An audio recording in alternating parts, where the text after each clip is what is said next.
안녕하세요. 여러분들의 투자 고민을 함께 나누는 주식교수 김현식입니다. 자, HLB는 지난 목요일 넥스트 시장에서 급락이 나왔고, 자, 금요일에도 추가적인 조정을 받았습니다. 이유는 다들 알고 계시죠? 자, 목요일 저녁에 정규장이 끝난 이후, 자, 이번 가남 신약이 본심사에 돌입하면서 클래스 2로 분류가 됐다는 소식이 전해졌기 때문입니다.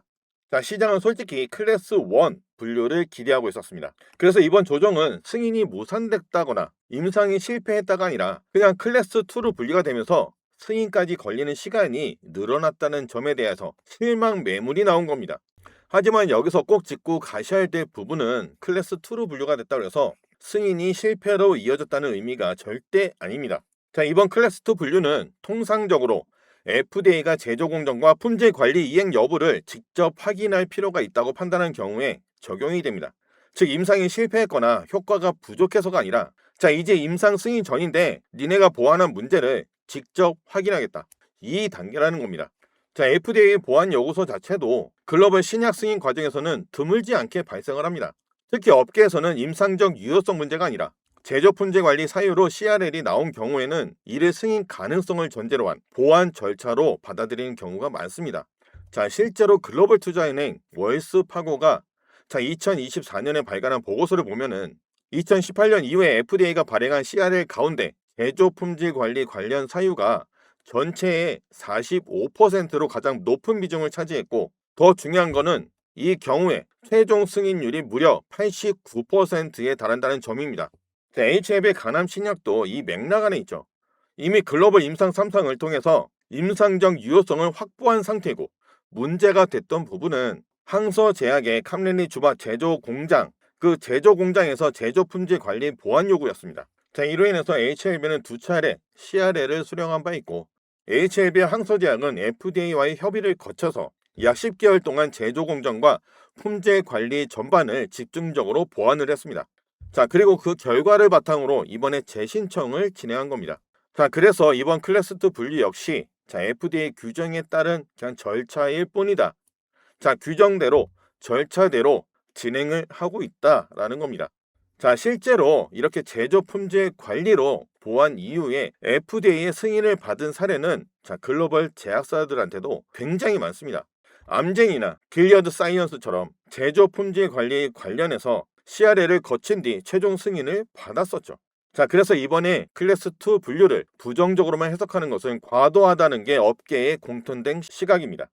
자, 그런데 이번에 재신청 이후에 빠르게 본심사에 돌입했습니다.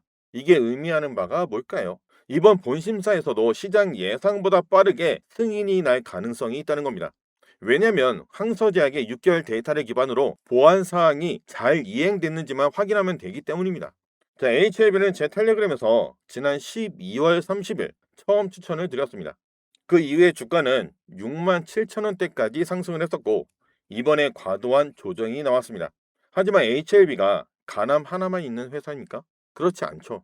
자, HLB는 약속했던 대로 단관함, 이 단관함도 1월달 안에 신청을 했습니다. 자, 이 단관함은 우선 심사 대상이 될 가능성이 높고 그럴 경우에는 올해 9월달, 자 9월달에는 승인 여부가 결정이 됩니다. 그리고 그보다 먼저 이 가남은 이 결과가 최대 늦어도 7월달에 결과가 나오죠. 그리고 4월달에는 이 카티 치료제 중간 결과가 나오고 그리고 리라프 그라티뉩은 암종 불문 치료제로 임상 이상을 추진합니다. 자, 이렇게 연속적인 재료들이 줄줄이 대기를 하고 있죠. 자, HIV는 가남과 단가남 1월달 내에 신청하겠다는 약속을 지켰고 앞으로도 재료는 여전히 남아 있습니다. 물론 모든 계획이 100% 예상대로 흘러가지는 않겠죠. 하지만 분명한 것은 지금 주가, 그 기대감이 전부 반영된 가격이 아닙니다. 자, 지난주처럼 기대가 실망으로 바뀌는 순간 주가는 흔들릴 수 있습니다. 하지만 제가 늘 말씀드렸다시피 주가는 결국에는 제자리를 찾아갑니다. 자, HLB는 개인 투자자가 혼자서 견뎌내기에 솔직히 쉬운 종목이 아니죠. 공매 세력과도 싸워야 되고 지난주처럼 과도한 조정 언제든지 나올 수 있는 종목입니다. 자, 혼자서 멘탈 관리가 힘드시고 언제 사고 언제 팔아야 될지 그 판단이 서지 않으신다면 그냥 저만 믿고 따라오시면 됩니다. 010-5599-4980 문자로 복구 두 글자만 보내주세요. 지금 시장을 보면은 지수는 분명히 강합니다. 그런데 왜 개인 투자자들은 체감 수익이 없을까요? 왜 계좌는 그대로일까요? 이유는 단순합니다. 아무 종목이나 들고 있고 아무 타이밍에 사고 아무 기준 없이 버티기 때문입니다. 자, 지수 상승이 자동으로 수익을 만들어주지 않습니다. 자, 그래서 제 주식 복구방의 목적은 딱 하나입니다. 수익률을 만들기 위한 구조를 만들겠다. 단기 테마가 아니고 일회성 추천도 아니며 운에 맡기는 매매 결코 아닙니다. 성장성이 분명하고 기관이 실제로 주목하는 종목들만 선별을 해서 수익률이 극대화되는 구간만 공략을 합니다. 언제 비중을 늘릴지, 언제 줄일지, 그리고 언제 수익을 확정할지 명확하게 안내해 드리겠습니다. 기록은 모든 걸 증명합니다. 제가 보여드렸던 수익 내역은 한치의 거짓도 없습니다. 기존 텔레그램에 날짜, 시간, 종목 그대로 기록으로 남아있고 조작은 불가능합니다. 자, 지난 7월 달부터 운영한 텔레그램에서 7월 달에는 일동 제약으로 20% 수익 실현을 했고 8월 달에는 대부 시스터즈와 헨리 스미스를 통해서 64% 수익 실현을 했습니다. 자, 9월 달 HJ 종공업 185%, 매지원 1차 비중 줄이면서 46%, 그 일동 제약 나머지 물량 정리하면서 40%, 그러면서 9월 달에만 455% 수익 실현을 했죠.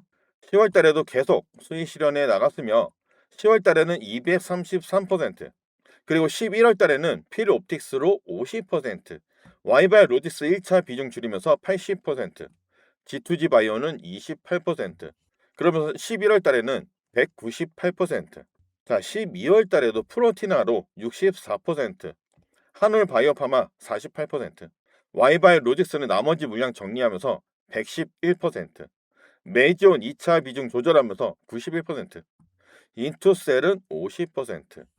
그러면서 지난 12월 달 492% 수익 실현을 했습니다. 자, 1월 달에는 81% 수익 실현했습니다. 세트랙 아이, 한진칼, LG전자, 케어젠 정리하면서 81%. 자, 그러면서 이 많은 종목들 누적 수익률이 1547%를 기록했습니다. 자, 이제는 노후까지 생각해야 됩니다. 하루 이틀 벌고 끝날 게 아니라 저를 믿고 따라오신 분들, 자, 노후까지 준비할 수 있는 그 구조, 자, 그걸 만들어 갈 겁니다. 안정적이지만 꾸준히 수익이 쌓이고 계좌가 달라지는 구조. 자, 다시 한번 결과로 보여드리겠습니다. 자, 그래서 저를 믿고 따라가실 분들, 평생 가실 분들만 함께 가겠습니다. 참여를 원하시는 분들은 010-5599-4980 문자로 복구만 적어서 보내주세요. 자, 그러면 관리자가 순서대로 입장 안내를 도와드릴 겁니다. 월 9만원, 3개월이면 21만원, 3개월만 할인 세게 들어갑니다. 자, 이 구독료가 절대 아깝지 않도록 훨씬 큰 수익으로 보답을 드리겠습니다. 자, 월요일부터 문자 주신 순서대로 차례차례 안내가 나갈 테니까 조급해하지 마시고 기다려주세요. 주식은 한 방으로 인생을 바꾸는 게 아닙니다. 하지만 아까도 보신 것처럼 반복된 수익 구조 안에 들어오시면은 계좌가 바뀔 겁니다. 계속 포모만 느끼실 건지 아니면 지금이라도 수익이 쌓이는 쪽으로 자리를 옮기실 건지 선택은 여러분들의 몫입니다. 자, 그럼 여러분들의 계좌가 웃을 때까지 제가 끝까지 함께 하겠습니다. 주식교소 김현식이었습니다. 감사합니다.